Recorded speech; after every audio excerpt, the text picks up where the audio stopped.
Hello વિદ્યાર્થી મિત્રો, કેમ છો? મજામાં નહીં? આપણે યુનિટ 7 રીડ 1નો અભ્યાસ કર્યો. મેં મારી યુટ્યુબ ચેનલ ઉપર તેનો ભાષાંતર મૂકેલો છે. મને આશા છે કે તે તમને મદદરૂપ થશે, તમારા અભ્યાસમાં મદદરૂપ થશે, સમજવામાં મદદરૂપ થશે. અને જો તમને એવું લાગતું હોય કે હું તમને મદદરૂપ થઈ શકું છું, તો તમે મારી ચેનલને સબસ્ક્રાઈબ કરી શકો છો. હું વારંવાર ધોરણ 12, ધોરણ 11ના જે વિદ્યાર્થીઓને સમજવાના વિડીયો છે તે હું મૂકતો રહીશ. તો ચાલો વિદ્યાર્થી મિત્રો, આપણે યુનિટ 7 રીડ 1નો કમ્પ્રેશન તેનો અભ્યાસ કરીએ. તો ચાલો, સૌપ્રથમ છે compression 1, draw the straight line. Draw the straight line under the sentence you failed happy. એટલે કે પાઠની અંદર તમને એવું લાગે છે, તમને ખુશી થાય છે, સારું છે, સ્ટેટમેન્ટ છે, એની નીચે તમે સીધી લીટી કરો. અને પરિવાર માટે પણ સારું છે, તેના નીચે તમે સીધી લીટી કરો. And a zigzag line under the sentence you felt unhappy. અને ઝિગઝેગ લાઇન કરો એટલે કે વાંકી ઝૂકી લીટી કરો કે જેનાથી તમે અનહેપી છો, એટલે કે જેનાથી તમને એમ કે પરિવાર સાથે ખોટું થયું એવી લાગણી થાય છે, એના નીચે તમે ઝિગઝેગ લાઇન કરી શકો છો. ચાલો કમ્પ્રેશન 2 તરફ જઈએ. તો કમ્પ્રેશન 2માં શું કરવાનું છે? મેક ધ પેર બનાવવાની છે. બે માહિતી આપેલી છે, એક બાજુ છે પાત્રો છે અને બીજી બાજુ એમનું વર્ણન આપેલું છે. તો એ બંનેનું આપણે જોઈન કરવાના છીએ. તો ચલો જોઈએ. સૌપ્રથમ આપણે શું જોઈન કરશું? તો સૌપ્રથમ આપણે સર્જન્ટ મિસ્ટર મોરિસ સર્જન્ટ તે એમના વિશે લખીશું. તો એ સર્જન્ટ હતા તે. તો એ શું હતું સર્જન્ટ? તો સર્જન્ટ છે તે ક્યાંથી આવ્યા હતા, શું હતું? તો આપણા પાત્રમાં કેવું છે કે જે સર્જન્ટ મોરિસ હતા તે એમની નોકરી હતી તે ભારતમાં પૂરી થઈ હતી ને પાછા આવ્યા હતા. તો આપણે અહીંયાથી એક વાક્ય લઈશું. કઈ લઈશું? Has back from India. તો હેઝ બેક ફ્રોમ ઇન્ડિયા એની સામે આપણે લખી દઈશું સર્જન્ટ. શું લખી દઈશું? સર્જન્ટ. તેવું લખી દઈશું. પછી સર્જન્ટ એવું લખી દઈશું. તો ચાલો, સર્જન્ટ લખાઈ ગયું છે. સર્જન્ટ હેઝ બેક ફ્રોમ ઇન્ડિયા. એના પછી બીજું જોઈશું. પહેલું જોઈ લેજો, નો મોર. નો મોર એટલે કોણ નથી જીવિત હવે? નો મોર મીન્સ કોણ જીવિત નથી? વાર્તામાં કોનું મૃત્યુ થાય છે? યુ નો, તમને ખબર છે કોનું મૃત્યુ થાય છે? તો કોનું? હા, સરસ, હર્બર્ટ. મિસ્ટર વ્હાઇટ સન હર્બર્ટ. તો ચાલો આપણે હર્બર્ટ ત્યાં લખી દઈશું હર્બર્ટ. શું લખી દઈશું? હર્બર્ટ. ચાલો નેક્સ્ટ ઉપર જઈએ. તો બીજું છે વોટ અ સેડ ન્યૂઝ. કોણ ખરાબ સમાચાર લાવ્યું હતું? અ સ્ટ્રેન્જર, અજાણ્યો વ્યક્તિ. મહો મેગિન્સ કંપનીમાંથી આવ્યો હતો. એના પછી put a spell on monkeys પો. તો એ આવશે ફકીર. ફકીરે વાંદરાના પંજા ઉપર મંત્ર ફૂંક્યો હતો અને વાન્ટેડ to try the monkey's paw, એટલે કે વાંદરાના પંજાની શક્તિ તપાસવા માગતા હતા. કોણ? શ્રીમાન વ્હાઇટ, મિસ્ટર વ્હાઇટ તે માગતા હતા. ચલો કમ્પ્રેશન 3 ઉપર જોઈએ. કમ્પ્રેશન 3 શું છે? કે replace the underline words with words in the read using a dictionary. ડિક્શનરીનો ઉપયોગ કરો અને અંડરલાઇન કરેલા શબ્દને તમે બદલો. Give reason for the statement, અને સ્ટેટમેન્ટ માટે રીઝન આપો. તો ચલો પહેલો છે the family was fascinated. Fascinated એટલે કે પરિવાર હતો એ સંમોહિત થયો હતો. સંમોહિત માટે કયો શબ્દ વપરાણો છે? મિસમેરાઇઝડ. મિસમેરાઇઝડ વપરાણો છે. તો આપણે લખીશું the family was mesmerised because of the description Morris. તેવું લખીશું. એના પછી બીજામાં જો, the old man gave some amount to the couple as reward. Reward એટલે કે વળતર રૂપે. તો રિવોર્ડનો સમાનાર્થી થશે કમ્પન્સેશન. રિવોર્ડનો સમાનાર્થી થશે કમ્પન્સેશન. કેમ આપ્યું? વળતર કેમ આપ્યું? તો વળતર આપ્યું because mister White in his hand as asked for. Mister White in his had asked for $2,000 holding the monkey's paw. એટલે કે શ્રીમાન વ્હાઇટે પોતાના હાથમાં મંકીનો પંજો લઈ અને માગ્યો હતો કે મારે £200 જોઈએ છે એવું. તો એટલા માટે એમને રિવોર્ડ્સ મળ્યું. ચલો ત્રીજું, મિસ્ટર વ્હાઇટ બીકમ અનકોન્શિયસ. શ્રીમાન વ્હાઇટ હતા તે અનકોન્શિયસ થઈ ગયા એટલે કે બેહોશ થઈ ગયા. શા કારણે અનકોન્શિયસ? સ્પેલિંગ અહીંયા અનકોન્શિયસ આપેલો છે તો એના બદલે લખશું આપણે કોમેટોઝ એટલે કે બેહોશ થઈ ગયા. કારણ કે બીકોઝ શું હતું? It was confirmed that he received કે તેમને મળી ચૂક્યું હતું ધ એમાઉન્ટ. તેમને તે એમાઉન્ટ જે માગી હતી તે એમાઉન્ટ મળી ચૂકી હતી. અને શાના ભોગે મળી હતી તે તો આપણને ખબર છે, એમના પુત્રના ભોગે એમને મળી હતી. Number 4, mister White's body was decayed beyond detection. Detection means કે ઓળખી શકવી કે શ્રીમાન વ્હાઇટનું જે શરીર હતું તે એટલી હદે ઓળખાઈ ના શકાય તેવું હતું.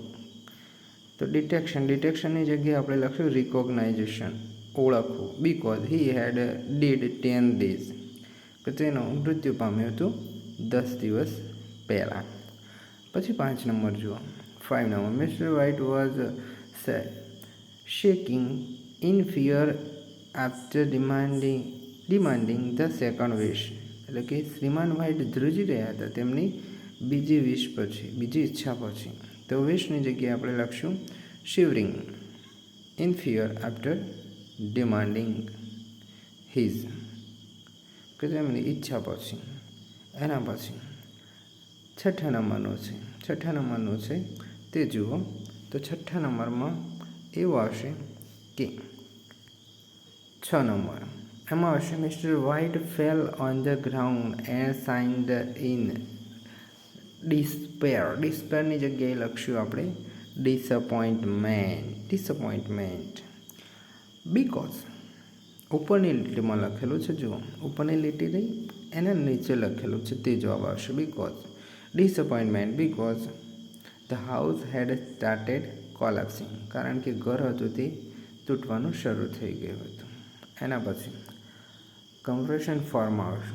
સે whether the sentences are true or false. કે તે કહો કે વાક્ય સાચું છે કે ખોટું છે. તમારે ટી અને એફ લખવાનું છે પાછળ જે ચોરસ આપેલા રહે તેમાં. Number 1, sergeant Morris did not like India. તો શું થશે? સર્જન્ટ મોરિસને ભારત ગમતું નહોતું. સાચું કે ખોટું? તો શું થશે? એમાં લખશું આપણે ફોલ્સ. ના, એમને ગમતું હતું. એના પછી જો, it was very cold session when Morris visited mister White. તો એ થશે સાચું. સાચું. પછી sergeant Morris gifted the paw to the White. Sergeant મોરિસે વ્હાઇટને પો હતો તે ગિફ્ટ કર્યો હતો. શું કર્યું હતું? ગિફ્ટ કર્યો હતો? ના, તેમને નાખુશીથી આપ્યો હતો. તો ફોલ્સ લખીશું. પછી mister White's first wish was fulfilled by the magical paw. કે શ્રીમાન વ્હાઇટની જે વિશ હતી તે મેજિક પો દ્વારા પૂરી થઈ હતી. તો એમાં લખશું સાચું. ટ્રુ આવશે. એના પછી 5 number, Herbert is alive at the end of the story. Herbert એ ફરીથી જીવતો થયો હતો વાર્તાના અંતમાં. તો ખોટું. ના, નહોતો થયો.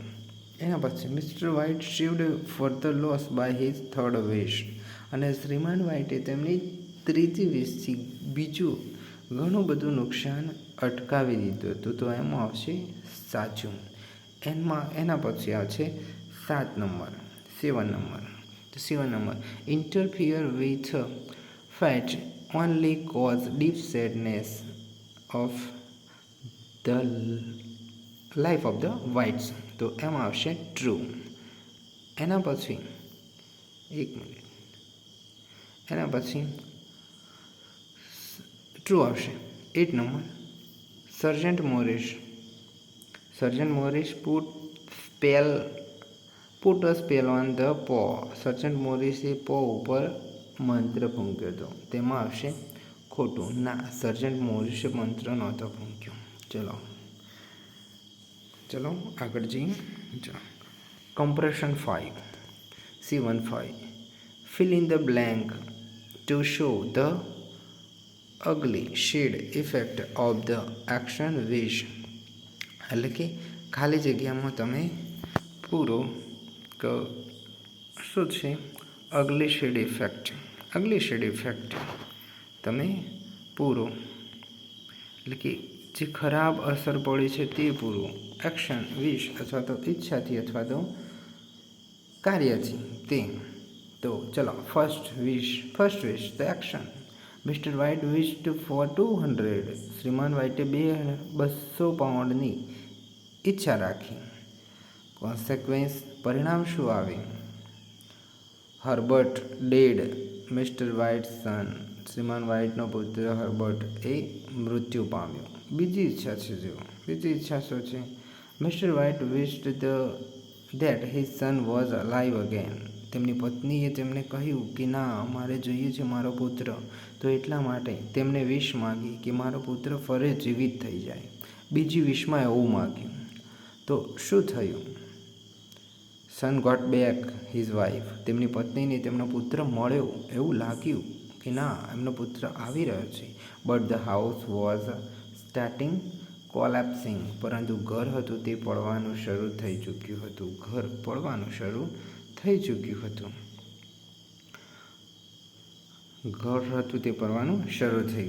થર્ડ વિશ શું હતી? મિસ્ટર વ્હાઇટ રિફ્યુઝડ ધ સેકન્ડ વિશ.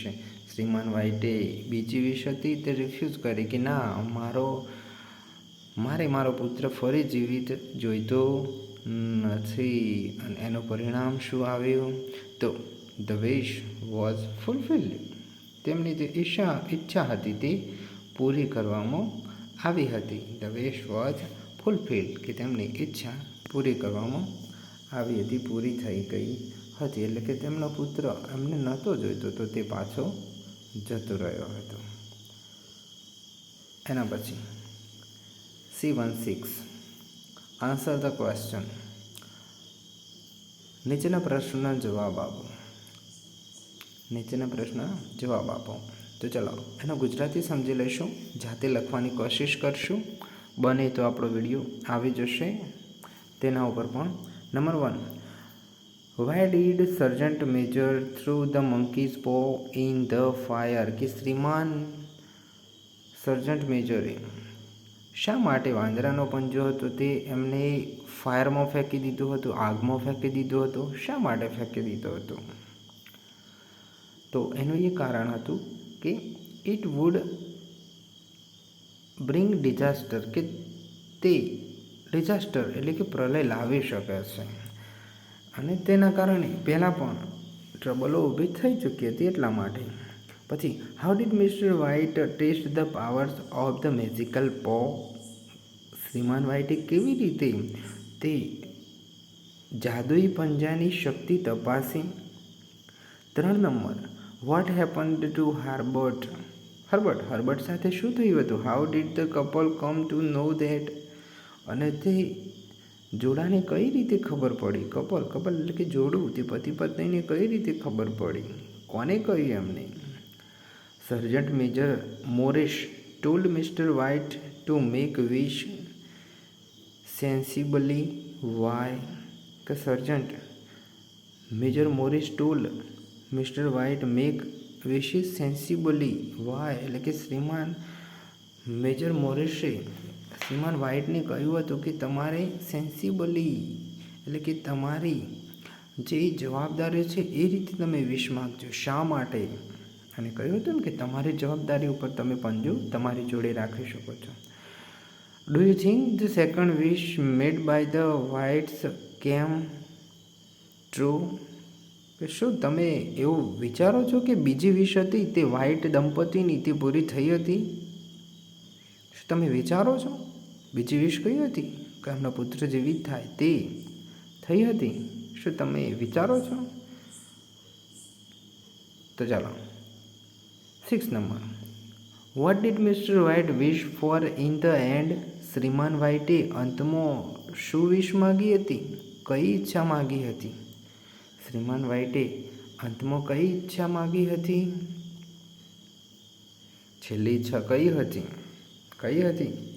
કે મારી બીજી ઈચ્છા નથી જોતી તે I did not want my son alive again. તે હતી કે મારે મારો પુત્ર ફરી જીવિત જોતો નથી તે ઈચ્છા હતી. તે પ્રશ્ન પણ વારંવાર પૂછાય છે, તો વિદ્યાર્થી મિત્રો તે ધ્યાન રાખજો. તે અંદર આપેલું નથી, પાઠની અંદર ટેક્સ્ટની અંદર લખેલું નથી, પણ આપણે એવું લખવાનું છે, તો તે પણ ધ્યાન રાખવાનું. C17